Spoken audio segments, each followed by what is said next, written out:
BJJ Encyclopedia. Yo les bros, aujourd'hui on analyse Talisson Suarez contre Jalen Fonacier. C'était un combat très stratégique. Je me suis dit, il faut absolument que je vous en parle. On y va. Donc on est dans la finale des championnats du monde 2026, catégorie rooster. Et on a du coup ces deux athlètes-là qui s'affrontent. Talisson Suarez qui a déjà plusieurs fois essayé de gagner un titre comme celui-ci. Fonacier qui a déjà gagné les Worlds. L'un des seuls Philippins, je crois, qui a gagné les Worlds dans l'histoire. J'en suis presque sûr. Un élève de chez Cobrinha Alliance contre Talisson qui combat pour AOJ. Donc on y va. Le combat commence. Felipe Pimentel à l'arbitrage. Et là, comme on s'y attendait, double poule. Ça c'était sûr, double poule qui allait venir. Donc là, immédiatement, Jalen il prend directement la clé de cheville depuis le double poule. La défense souvent de la clé de cheville, c'est d'envoyer un berimbolo. Pourquoi? Parce que le berimbolo, il permet d'avaler le genou et d'orienter la cheville de façon à ce que la breaking mechanics ne soit plus applicable. Sauf que là, on dirait que Jalen, il avait vraiment prévu ça, que Talisson allait faire du berimbolo. Après, c'est pas une surprise de ouf. Talisson Suarez, c'est son jeu, le berimbolo, depuis déjà très longtemps. Et il garde la clé de cheville. Il garde la clé de cheville et il empêche Talisson de pouvoir rentrer dans son jeu de berimbolo. Donc là, la position, elle va rester très longtemps comme ça. Donc Talisson Suarez, il envoie directement le berimbolo et puis il commence à stabiliser un petit peu, réfléchir et essayer de comprendre comment on peut faire ici. Vous avez vu, ils ont fait un double pull. Un double pull, c'est quoi? Un double pull, c'est quand les deux personnes tirent la garde en même temps. Et quand ils tirent la garde en même temps, ils ont 20 secondes pour devoir se relever, soit l'un, soit l'autre, soit les deux. Passer ces 20 secondes, donc en double pull, à essayer de travailler, même s'ils sont en train de travailler, ils sont actifs, on arrête le combat, on relève les deux athlètes, on donne une pénalité à l'un, une pénalité à l'autre, et on relance le combat juste après. Là, ça fait quasiment 2 minutes que Jalen et Talisson Suarez, il n'y en a aucun des deux qui s'est levé. Et ils sont encore en double poule et l'arbitre n'a pas arrêté. Pourquoi? Parce que tant qu'une soumission est engagée, l'arbitre doit laisser continuer le combat. Donc là, la soumission engagée, c'est la clé de cheville. Oui, il n'est pas en train d'appliquer une pression sur la clé de cheville. Il tient juste le grip de clé de cheville. Dans la règle BJF, on dit que tant qu'une soumission est en cours, on n'arrête pas le combat, sauf s'il y a une sortie de tatami ou que le temps imparti est terminé. Donc là, on a Jalen qui est en train de gagner du temps et que par cette stratégie, même s'il était inférieur techniquement à Talisson Suarez, il pourrait gagner des fights avec de la stratégie, avec les règles. C'est pour ça que je vous dis que c'est très important de connaître les règles. C'est pour ça que je vous rabâche les gars que l'encyclopédie, c'est un truc de fou pour vous. Si vous allez sur l'encyclopédie, vous allez comprendre comment utiliser les règles pour gagner ce genre de combat. On arrive à 7 minutes, donc 3 minutes qui sont passées dans la même position, double pull avec la clé de cheville. Et là, qu'est-ce qu'il essaye de faire? Jalen, il essaye d'appliquer la pression sur la clé de cheville et de forcer Talisson Suarez à devoir sortir du tatami pour pouvoir défendre ou se lever. Donc là, Talisson Suarez, lui, il veut pas se lever, il veut pas être au-dessus parce que celui qui est au-dessus, généralement, il est désavantagé dans une catégorie de rooster parce que c'est extrêmement difficile de passer la garde chez les roosters, ce qui est complètement différent chez les poids lourds. Donc, aucun des deux veut être au-dessus parce qu'il va être désavantagé. Donc, la défense de la clé de cheville, ça serait de se lever, mais Talisson Suarez, il veut pas se lever, sinon ça fait que le double pull est terminé. On va donner avantage à Talisson Suarez et Jalen, maintenant, il va pouvoir scorer les 2 points de sweep, qui est beaucoup plus simple à scorer qu'un passage de garde chez les roosters. Donc, Talisson Suarez est par ce fait désavantagé s'il se lève. Donc il a une deuxième possibilité pour défendre la clé de cheville quand Jalen il envoie, c'est de rouler jusqu'à sortir son pied. Le problème c'est qu'ils étaient au bord là à 6 minutes 30. Et quand ils sont au bord, s'ils roulent et qu'ils sortent du tatami, s'ils sortent avec la clé de cheville, il y aura 2 points pour Jalen parce que Talisson Suarez est sorti en essayant de défendre, sorti de tatami avec une soumission en faisant une défense, c'est 2 points. Donc qu'est-ce qu'il fait Talisson Suarez? Il se tourne dos au centre du tatami et il recule pour le ramener vers l'intérieur pour qu'il puisse défendre tranquillement sans avoir à se lever ou sans avoir à perdre 2 points. On arrive à 4 minutes de combat. Jalen continue à appliquer une pression sur la clé de cheville pour être vraiment sûr, une fois la clé de cheville terminée, recevoir son avantage. Pourquoi? On reçoit un avantage de soumission si la soumission est engagée, si elle crée un réel danger où l'adversaire peut taper, et on donne l'avantage seulement après qu'on ait relâché la soumission. C'est pour ça que l'avantage n'est toujours pas donné à Jalen, parce qu'il sera donné au moment où il relâchera la soumission. 3 minutes 20, Jalen relâche la clé de cheville, l'arbitre arrête le combat, donne l'avantage de la clé de cheville, pénalité et pénalité. Donc maintenant, quel est l'avantage ici pour Jalen? L'avantage de Jalen ici, c'est qu'on va repartir sûrement dans un double pull, sauf que là, Talisson Suarez est en retard au point. Jalen a son avantage et les deux ont une pénalité. Là, ça change tout le fight. Il reste 3 minutes. Il a lâché au bon moment. C'est le moment où il reste le moins de temps possible. Donc maintenant, Jalen part avec un avantage. Quand les deux vont double pull, c'est plus la même chose que quand moi je gagne au score. Si toi et moi, on est à égalité et qu'il y a un de nous deux qui va se lever, on peut aller jusqu'à en mode dire voilà, jusqu'au bout, je me lève pas.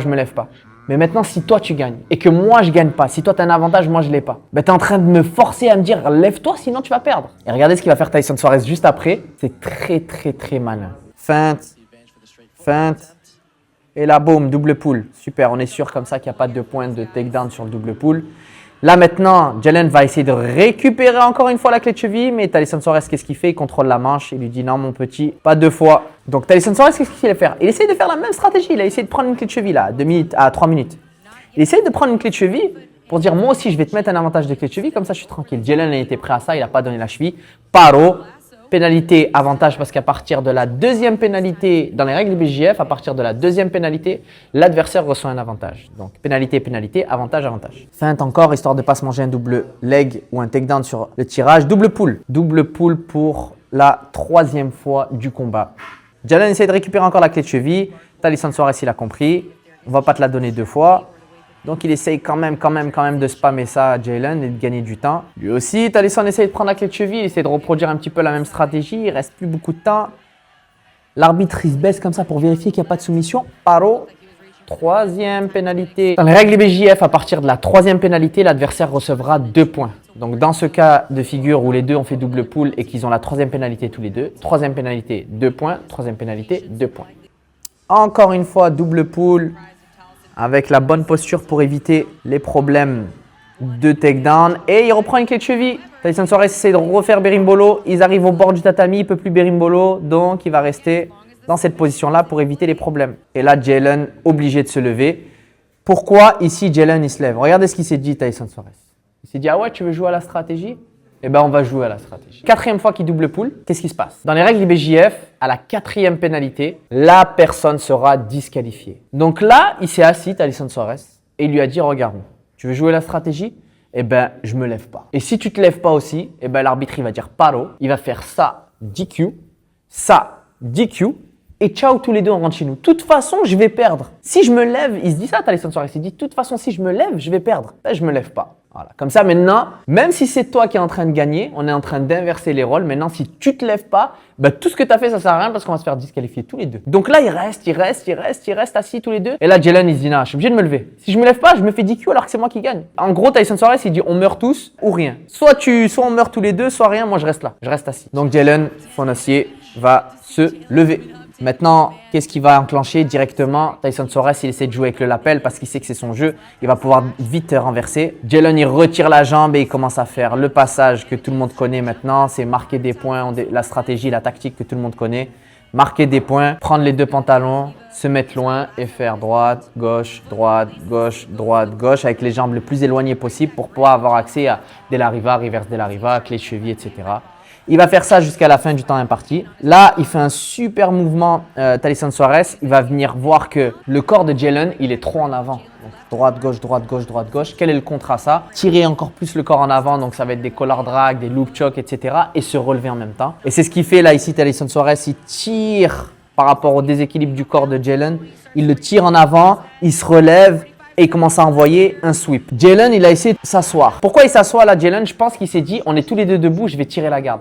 Le problème ici, c'est que si j'ai enclenché mon sweep avec ces grippes-là, quand on va se lever, on a une continuité d'action. Donc, quand je suis debout avec toujours les mêmes grippes que j'ai utilisées pour enclencher mon sweep, si tu t'assois, ça sera 2 points. Je pense que son coach, Cobrinha, qui est juste derrière, il a dû lui dire non, relève-toi. Parce qu'il peut avoir 2 points. Donc, c'est possible qu'à ce moment-là, on puisse donner 2 points à Tyson Suarez. Et je pense que c'est sur ça qu'il va prendre un avantage. Et en même temps, il a une soumission. Si elle est dangereuse, il pourra peut-être prendre un avantage aussi. Donc, il continue. Et vous voyez que s'asseoir sur les fesses à ce moment-là, ça aurait pu lui coûter la victoire.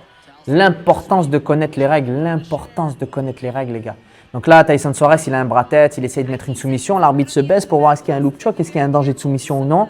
Non, pas vraiment de danger de soumission. Il regarde de l'autre côté. Tyson Suarez, il essaie de le refaire tomber parce que s'il le refait tomber, ça sera avantage. Et là, c'est pareil. Dans les règles BJF, l'avantage du sweep ne sera donné qu'après que ton action de sweep soit terminée. Mais tant que tu as les mêmes grippes de sweep, tu fais tomber la personne 10 fois avec ces mêmes grippes-là, tu seras récompensé que d'un seul avantage parce que c'est la même action. Là, il lâche le grip de soumission. Avantage de sweep pour Tyson Suarez. 3-2 aux avantages. Vous savez pourquoi il avait un autre avantage de plus, Jalen, c'est quand il s'est levé. Après le double pull, dans les règles BJF, quand il y a double pull, si l'une des deux personnes se lève en première, elle sera récompensée d'un avantage. Jalen Fonacier a eu son avantage du double pull. Il se relève. Thalisson Suarez a eu son avantage du sweep. Il relâche la soumission. Et là, l'action est terminée. Jalen Fonacier est champion du monde. Encore une fois, ça prouve qu'avec les règles, on peut battre n'importe qui. Et si tu veux apprendre les règles et savoir comment les utiliser en compétition, sache que je suis arbitre international, que j'ai arbitré des milliers de combats, que j'ai appris de plusieurs grands arbitres les plus expérimentés du monde. Je t'ai regroupé toutes ces astuces-là dans l'encyclopédie du JJB. N'hésite pas à checker le lien pour pouvoir aller checker toutes ces astuces et toutes ces choses que tu peux apprendre pour battre les gens qui sont plus forts que toi avec les règles. À bientôt les amis. Ciao les bros. BJJ Encyclopedia.